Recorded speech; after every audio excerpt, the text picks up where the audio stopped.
Hello guys, good morning po sa ating lahat dyan. Good morning, good morning, good morning. Good morning ang mga manggagawang Pilipino. Good morning ang lahat po ng Pilipino.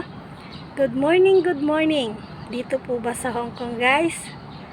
Totoo po ba na may sariling room ang mga domestic helper na kunyang? Wala po guys.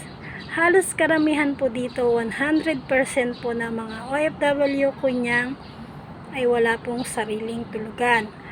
Ang tulugan po ng karamihan dito ay sa sala, yung iba naman po sa kusina, yung iba naman po ginagawan lang po ng tulugan na maliit sa gilid-gilid, yung iba naman po katabi po ang alaga po sa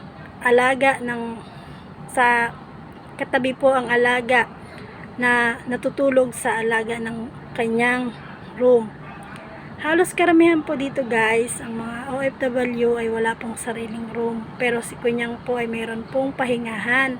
Meron po akong sariling room, pahingahan ni Kunyang. Ito po ang aking higaan guys.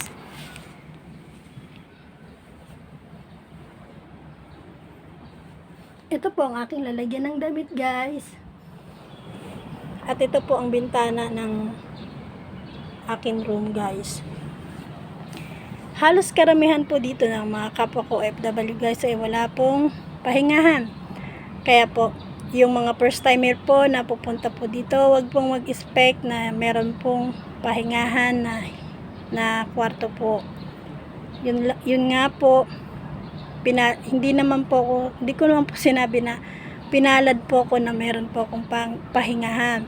Pero mas maganda pa rin po guys kung meron po kayong kwarto dahil meron po kayong privacy. Makakapahinga po kayo at makakatulog po kayo ng maayos.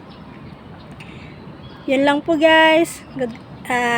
God bless po sa ating lahat guys. Mabuhay po ang kapwa ko Pilipino. Mabuhay po ang OFW. Bye bye po. God bless. Bye bye po guys. Bye bye.